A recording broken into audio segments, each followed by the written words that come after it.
السلام علیکم ورحمۃ اللہ وبرکاتہ۔ سورہ نساء جو قرآن کی چوتھی صورت یعنی اس کا چیپٹر نمبر 4 ہے، اس کی پہلی آیت میں ورس نمبر 1 میں اللہ تعالیٰ نے فرمایا، یا ایہا الناس، اے سب انسانوں، او ہیومن بینگ، اتقوا ربکم، اپنے رب کا لحاظ کرو، be mindful of your lord, الذی خلقکم من نفس واحدہ، وہ جس نے تمہیں پیدا کیا ایک جان سے، ایک ہی شخص سے،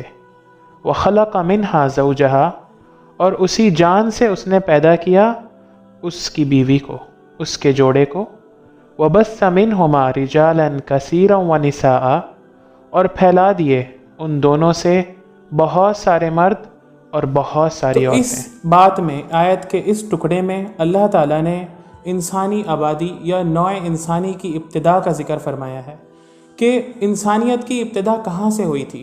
کہاں سے انسانوں کو پیدا کیا گیا تھا، اوریجن آف مین کائنڈ کیا تھی۔ وہیں دوسری طرف اس آیت سے ہم ایکسپوز کریں گے تھیوری آف ایولیوشن کو، جو کہ چارلس ڈارون کی تھیوری ہے اور بڑی مشہور تھیوری ہے۔ کیا ہے وہ تھیوری؟ جن لوگوں کو اس کے بارے میں نہیں پتہ ان کو مختصراً میں بتا دوں، ٹھیک ہے؟ کہ تھیوری آف ایولیوشن ایک سائنٹیفک تھیوری ہے جس کو چارلس ڈارون نے اپنی کتاب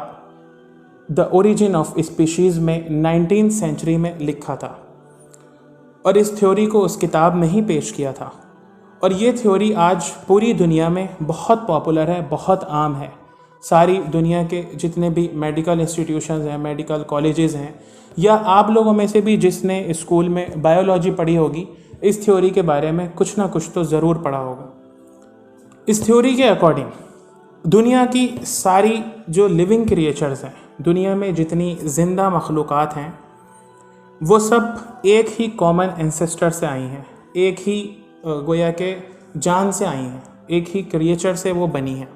یعنی انہی سے ایولیوٹ ہوئی ہیں، انہی سے جو ہے وہ ارتقاء کی منزل کو طے کرتے ہوئے یہاں تک پہنچی ہیں۔ اس کو آسان زبان میں اگر سمجھیں تو ڈارون یہ کہنا چاہتا ہے کہ دنیا کی ساری زندہ مخلوقات کبھی ایک ہی جان تھیں، وقت گزرنے کے ساتھ ان میں تبدیلیاں ہوئیں اور مخلوقات کی الگ الگ قسمیں وجود میں آ گئیں۔ اس سے آگے بڑھ کر وہ یہ کہتا ہے کہ انسانوں کے جو پوروج تھے یا ہمارے جو اینسسٹرز تھے، وہ کبھی بندر یا چمپینزی ہوں گے، یا انہی کی جیسی کوئی مخلوق ہوگی جو وقت کے ساتھ ایولیوٹ کر کے انسانی شکل میں، اور اس کے بارے میں پھر اس نے اس کتاب میں بہت ساری دلیلیں دی ہیں، بہت سارے ایویڈنس جو ہیں اس میں شو کیے ہیں۔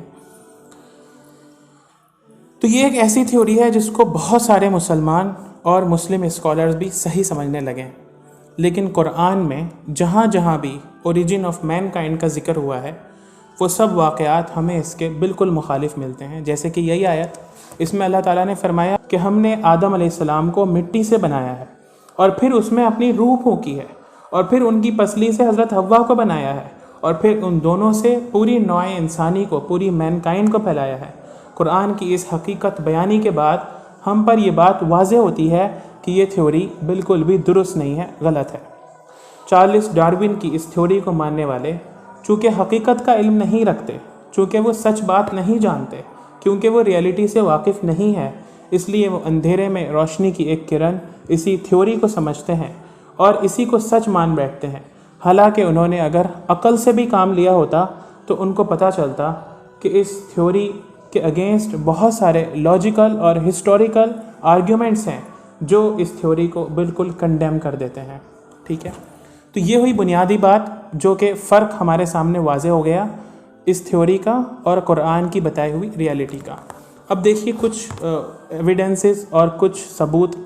اپنی عقل سے سوچ کے میں نے، حالانکہ بہت سارے جوابات اس کے اپوزٹ دیے گئے ہیں۔ خود چارلس ڈارون کا یہ کہنا ہے اپنی اسی کتاب میں کہ میں نہیں مانتا کہ میری یہ تھیوری جو ہے وہ بالکل صحیح ہے، بالکل درست ہے، لیکن ہاں اس سے مجھے انسانوں کی حقیقت کو سمجھنے کا ایک جواب مل گیا، ٹھیک ہے؟ لیکن کچھ اور جواب جو آج میں آپ کو دینا چاہتا ہوں شاید وہ آپ کو کہیں اور نہیں ملیں،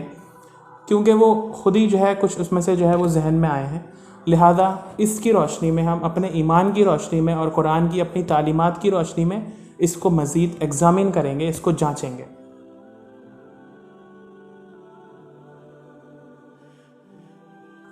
دیکھیے، سب سے پہلا اور بنیادی آرگیومنٹ جو اس تھیوری کے خلاف ہمارے سامنے آتا ہے وہ یہ ہے کہ یہ صرف ایک تھیوری ہے، اور تھیوری نظریے کو کہتے ہیں، ایک سوچنے کے انداز کو کہتے ہیں۔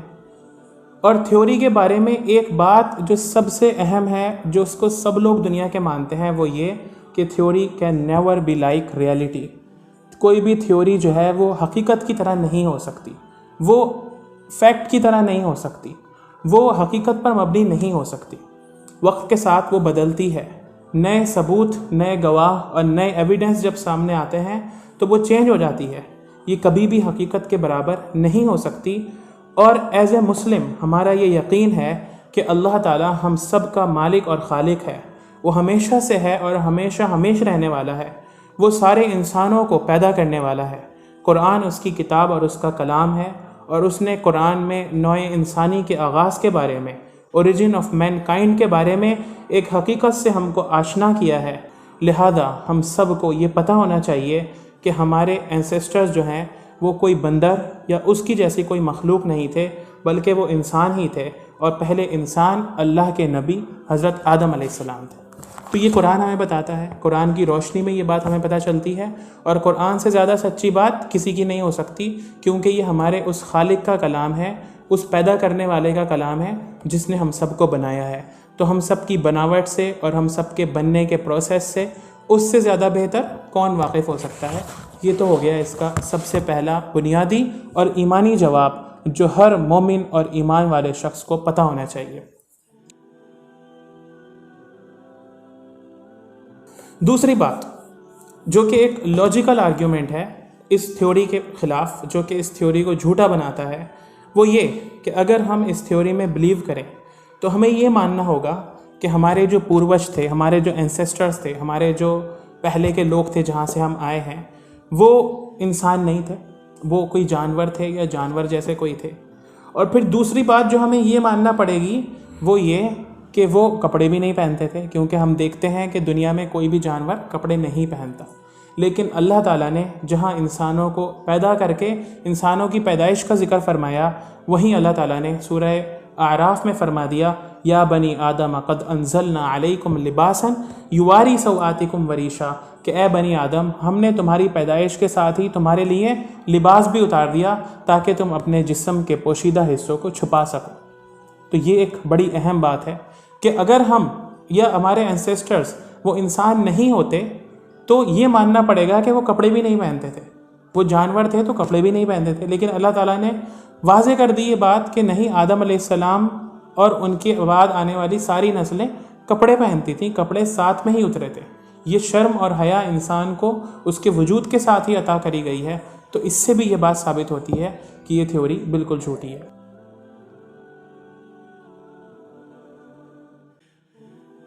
اب اس کے کچھ عقل والے جواب دیکھ لیں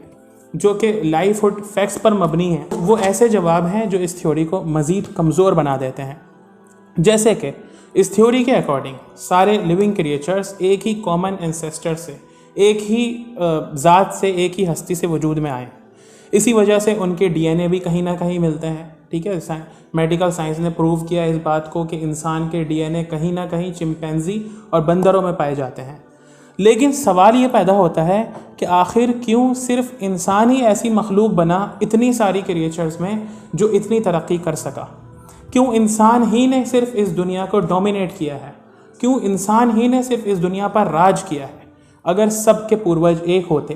تو کسی نہ کسی اسپیشیز میں جا کر، کسی نہ کسی نسل میں جا کر انسانوں کے علاوہ بھی کوئی اور مخلوق ہوتی جو انسانوں کی طرح عمل کرتی، انسانوں کی طرح ہر میدان میں ترقیاں کرتی۔ کسی اور کریچر نے ایسا کیوں نہیں کیا کہ انہوں نے اپنے رہنے کے لیے گھر بنائے ہوں، انہوں نے علم اور عمل میں ترقیاں کری ہوں، انہوں نے اپنے کھانے اور رہنے کے طریقوں کو بدلا ہو؟ ہم دیکھتے ہیں کہ جانور آج سے 2000 سال پہلے جس کنڈیشن میں تھے، جس طرح زندگی گزار رہے تھے، اسی طرح کی زندگی وہ آج گزار رہے ہیں۔ کوئی امپرومنٹ ان کے یہاں نہیں ہے، ان کی زندگی میں کسی طرح کی کوئی امپرومنٹ نہیں ہے، کوئی بہتری نہیں ہے ان کی زندگی میں۔ لیکن انسانوں نے رفتہ رفتہ اپنی زندگی میں بہتری لائی ہے۔ اس سے یہ پتہ چلتا ہے کہ انسان اور جانوروں میں بڑا فرق ہے۔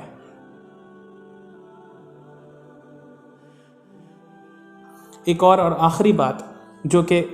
بڑی اہم ہے وہ یہ کہ اگر ہم انسانوں کے رہن سہن پر غور کرتے ہیں، انسانوں کے عیش و عشرت کی پسندی پر غور کرتے ہیں کہ انسان کو رہنے کے لیے آرام دہ گھر بھی چاہیے، سکون دہ ماحول بھی چاہیے، انسانوں کو اپنی غذا بھی بڑی اچھی سے اچھی چاہیے، اور ہر دن کے ساتھ بہتر سے بہتر غذا کی طرف انسان بڑھتا چلا جا رہا ہے، ان سب چیزوں پر اگر ہم غور کرتے ہیں تو ایک چیز جس کی